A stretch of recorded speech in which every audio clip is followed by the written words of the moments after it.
It's no secret that the LDS religion, or Latter-day Saints, is quite prominent in the state of Utah.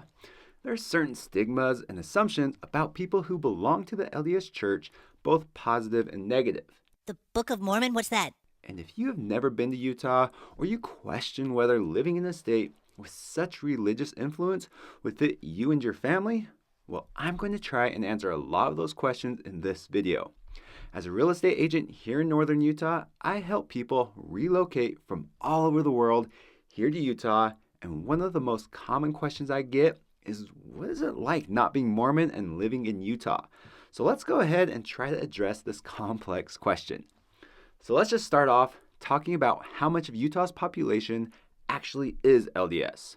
So according to the LDS Church documents, around 64% of Utahns are listed as members of the church.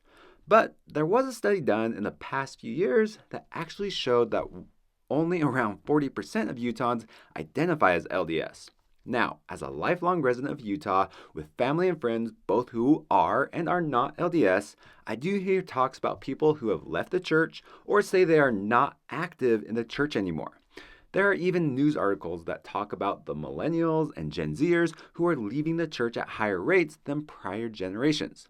So maybe this is contributing to the lower LDS membership numbers here in Utah, but also we have been getting a lot of people moving to Utah, of which I'm sure may or may not be members of the LDS Church. So, all that to say that today there are actually more people who live in the state of Utah who are not LDS than those who are. So, if you decide to move here, don't think that everyone you're going to run into is LDS. It's just not the case, and honestly, it's not like Mormons are just running around the state announcing, hey, we're LDS. You won't know who is and who isn't LDS in your day-to-day life unless, I guess, they just blatantly tell you or just straight up ask you if you'd like to go to church one day. In general, Mormons are really nice people, family-oriented, and honestly just good people that you can ask for help anytime. Now, just like any group of people, there are going to be the extremists who give those stereotypical characteristics, but honestly, they are few and far between. Okay, now let's talk about your day-to-day life living in Utah and things you may notice due to the church influence in the state. If you drink alcohol, you will find out very quickly that the typical grocery store doesn't sell a whole lot of alcohol. Pretty much the only alcoholic beverages you are going to find in the grocery store are beer and seltzers, but they have to be under 5% alcohol content. If you are looking for anything stronger, such as liquor, wine, champagne, or even beer that has a higher alcohol content, you will have to go to a designated liquor store to buy those. It is a state-run store that is open Monday to Saturday, 11 a.m. to 10 p.m. So if it is Super Bowl Sunday, Father's Day, or even just you're having a Sunday brunch and want some mimosas, you better plan ahead because you won't be able to make that late run to the liquor store on a Sunday. Utah does have some unique liquor laws as well, such as if you order an alcoholic drink at a restaurant, you do have to order food with it, even if you are sitting at the bar at the restaurant. One law that was in place until 2017 was the use of what they called a Zion curtain, which was essentially a wall to hide the pouring of alcoholic drinks and keep it out of sight of children. But yeah, that law is no longer in place, but still crazy that it was even a thing in the first place.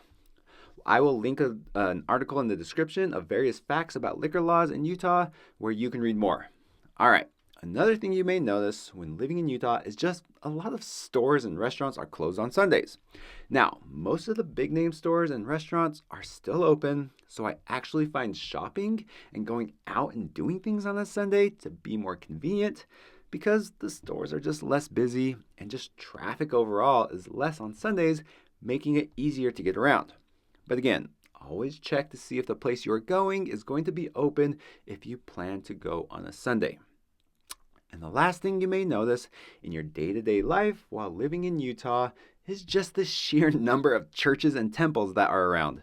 According to the church's website, there are 1,768 LDS churches and 28 temples just in the state of Utah.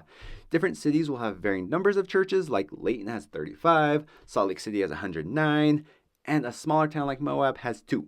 Yes, the churches are everywhere, but just they kind of start to blend in the scenery as you live here longer. All right, and if you have kids and are not of the LDS faith, you may have some concerns about your children making friends or even being accepted here in Utah at school. So, in my opinion, your vibe attracts your tribe, meaning the person they are, your children will find other kids in school who have the same principles, morals, and values and have the same interests, and those will be their new friends. It doesn't matter your religious affiliation, background, or what you look like. Now, it's been 20 years since I was in high school, but I grew up here in Utah as a non-LDS and a non-white kid and had no issues making friends and fitting in. I had friends of all ethnic and religious backgrounds and even hung out with various different groups of friends that I fit in with. Did I get some comments about the way I looked and not being LDS? Sure, but I think no matter who you are or where you are, you will always have those people that are just rude and that try to bring others down. The biggest thing I always kept in the back of my mind was just have respect for everyone no matter what. I always just try to treat everyone fairly and with respect, and for the most part, I got that in return. Again, teaching your kids about respecting others is the main thing. Even though I am not of the LDS faith, I have been to LDS churches with friends. I have been to plenty of dinners where a prayer is said before eating, and I have sat in and participated in family home evenings. Isn't this great, you guys? Our first family home evening. And church activities, even though I wasn't a member of the church. I think I turned out just fine, and I'm surrounded by the best friends and family, even though the faith and backgrounds may differ. So, if the LDS culture and fitting in is one of the concerns you have with living here in Utah, trust me, you have nothing to worry about. You will find people with similar interests and lifestyles and make new friends no matter your religious affiliation. Honestly, Utah just has some really nice people all around who look out for one another, and to me, it just feels safe and a comfortable place to really just raise a family or just be you. If you ever have questions, please just reach out, and I'd love to share more of my experiences and give whatever advice I can. And when you are ready to make that move to our beautiful state, just call, text, or email me, and I'd love to help you make your move here to Utah.